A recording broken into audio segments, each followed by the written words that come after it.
अच्छा, एक बार अदालत में बच्चा जज के सामने खड़ा था तो जज ने बच्चे से पूछा कि क्या तुम अपनी मम्मी के साथ रहना चाहते हो? बच्चे ने कहा नहीं, मम्मी मुझे पीटती। जज ने पूछा फिर क्या तुम अपने पापा के साथ रहना चाहते हो? बच्चा बोला पापा भी मुझे पीटते हैं। जज ने बोला फिर क्या नाना नानी या दादा दादी के साथ रहना चाहते हो? रह लो। बच्चा कहने लगा कि वो लोग भी पीटते हैं। जज ने परेशान होकर पूछा अरे तो फिर किसके साथ रहोगे? बच्चा बोला मुंबई इंडियंस के साथ, वो किसी को नहीं पीट पाते। हेलो हाय नमस्कार, मैं हूँ रौनक और आप देख रहे हैं रणतंत्र। भाई साहब कल ना लॉजिक मैच देखने के बाद लखनऊ के इकाना स्टेडियम से सीधे हुसैनाबाद के घंटा घर पर गया और लॉजिक बिल्डिंग पर चढ़ा और फिर बिल्डिंग से छलांग लगाकर खुद की हत्या कर ली लॉजिक ने। मतलब भैया एक बात बताओ, आखिर क्या सोचकर कोई तिलक वर्मा को रिटायर करके सेंटनर को बैटिंग देगा बताओ? कहते हैं ना मरा हाथी भी 9 लाख का होता है, उसी तरीके से तिलक वर्मा खराब फॉर्म में भी सेंटनर से तो बढ़िया ही खेल लेते भैया। लेकिन लास्ट में तिलक वर्मा को रिटायर करना तो चलो बात की बात है। मुझे तो ये समझ में नहीं आ रहा है कि तिलक वर्मा, सूर्य कुमार यादव और हार्दिक पांड्या जो कि टीम इंडिया के T20 के 3 सबसे बड़े खिलाड़ी हैं, इस टाइम उन्होंने 20 में से 14 ओवर खेले कल के मैच में। न सामने से कोई विकेट गिरे, न इतना प्रेशर था, शुरुआत भी बढ़िया मिल गई थी। आखिर मुंबई ये मैच हारी कैसे? मैं आपको बता रहा हूँ, सीसीटीवी फुटेज चेक करोगे तो आपको ये पक्का मिल जाएगा कि आधे मैच के बाद ऋषभ पंत मुंबई के ड्रेसिंग रूम में गए होंगे और वहां पर हार्दिक पांड्या को अपनी दोस्ती का वास्ता देकर कहा होगा कि भाई अगर आज हार गया ना तो ये गोयनका अपने मन का करेगा। हार्दिक भैया ने भी सोचा होगा कि दोस्ती की खातिर इतना कर ही लेते हैं, है कि नहीं? आजकल क्या है, अगर आप मुंबई के फैन हो और अपनी मुंबई की टीम के हारने से निराश हो तो कम से कम यही सोचकर चिल कर लो और खुश हो लो कि भैया ऋषभ पंत तो बच गए ना।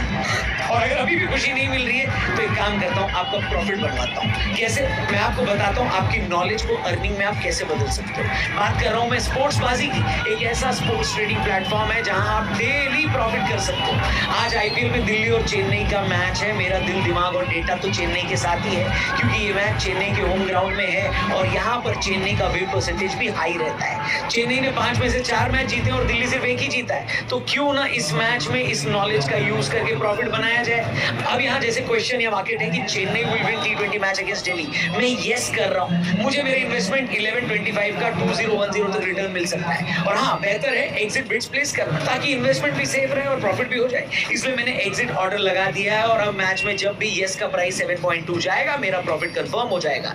और हाँ, स्पोर्ट्स बाजी का माय परफॉर्मेंस फीचर भी आपको एक एज देता है अपनी ट्रेडिंग स्ट्रेटजी बनाने का, क्योंकि यहाँ आप आपका win percent, average entry price, exit percent etcetera ये सब देख सकते हो। यहाँ आपको टॉप ट्रेडर्स की प्रोफाइल भी मिल जाती है जिनका लास्ट 5 मैचेस का डेटा देख सकते हो और ज्ञान ले सकते हो। और हाँ, डिपॉजिट के टाइम कोड TRADE8 जरूर लगाना, पूरे 8% एक्स्ट्रा कैश वॉलेट में पाना। लेकिन उससे पहले डिस्क्रिप्शन में जाना, लिंक दिया उस पर क्लिक करके स्पोर्ट्स बाजी को डाउनलोड जरूर करो। वीडियो में आगे बढ़ो। मैच की बात करते हैं भैया। मुंबई और लखनऊ के मैच में हार्दिक पांड्या टॉस करने आए तो उन्होंने टॉस जीतने के बाद बॉलिंग करने के अलावा सबसे बड़ी खबर ये बताई कि रोहित शर्मा नहीं खेल रहे हैं। आपको बता दें जितना फोकस ऋषभ पंत पर है उतना ही रोहित पर भी है, क्योंकि रन तो उन्होंने भी अपने प्राइस के हिसाब से कुछ भी नहीं बनाए। ऊपर से ऋषभ पंत तो फिर भी विकेट कीपिंग कर लेते हैं, रोहित शर्मा तो इंपैक्ट प्लेयर बनकर आते हैं और 1 ओवर में आउट होकर चले जाते हैं और फिर 39 ओवर आराम। भाई ये वाली जॉब कहाँ मिलेगी, मेरे को भी बता दो। बोलो बोलो, टेल। रोहित के न खेलने की वजह उनका नेट सेशन में लगी चोट बताई जा रही है, लेकिन हम सबको पता है कि जब किसी को नहीं खिलाना होता है तो उसको कहीं ना कहीं चोट तो लगती है। हो सकता है कॉन्स्पिरेसी थ्योरी हो, लेकिन इस मुद्दे पर हमने एक अलग वीडियो अपने दूसरे चैनल क्रिको पर बनाई है, जाकर वहां उस वीडियो को जरूर देखना। खैर, लखनऊ की तरफ से उनके ओपनर ने बढ़िया खेल दिखाया। मिशेल मार्श की इनिंग तेज थी, मार्करम की स्लो, लेकिन दोनों ने हाफ सेंचुरी जरूर लगा दी। लेकिन सबकी नजरें तो पंत के ऊपर थी क्योंकि आईपीएल के सबसे महंगे प्लेयर भी तो वही है ना। अभी तक पंत का स्कोर आईपीएल में 0, 15, 2 था, यानी 3 इनिंग में कुल मिलाकर 17 रन। लोग कह रहे थे ऋषभ भाई कम से कम 1 करोड़ का 1 रन तो बनाओ, 27 रन तक तो पहुंच जाओ। लेकिन ऋषभ भाई एक बार फिर से 2 रन बनाकर 2 कौड़ी के तरीके से आउट हो गए। उनके आउट होते कैमरामैन ने संजीव गोयनका जी पर फोकस किया, जिनको देखकर मेरा गाने का मन किया कि तुम इतना जो मुस्कुरा रही हो, क्या गम है जिसको गोयनका साहब छुपा रही हो। क्योंकि भाई साहब सच में बहुत खिसियानी हंसी थी, लेकिन पहली इनिंग पूरे तरीके से हार्दिक पांड्या के नाम रही, जिन्होंने निकोलस पूरन से लेकर ऋषभ पंत, डेविड मिलर से लेकर मार्करम सबकी विकेट ली और आईपीएल के पहले कप्तान बन गए जिन्होंने एक ही इनिंग में 5 विकेट हासिल किए। लेकिन मजे की बात यह है कि हार्दिक की इतनी बेहतरीन गेंदबाजी के बावजूद लखनऊ वाले 204 का टारगेट देने में कामयाब हो गए। विकेट देखकर लग रहा था कि बैटिंग आसान है और मुंबई के पास तो अच्छी खासी बल्लेबाजी भी थी, ऊपर से रोहित भी नहीं थे। मुंबई को यह भी फायदा था मुंबई ने विल जैक्स और रिकल्टन के साथ पारी की शुरुआत की। उनके ओपनर जल्दी चले गए, लेकिन नमन धीर ने पावर प्ले में मुंबई का ही परचम बुलंद रखा।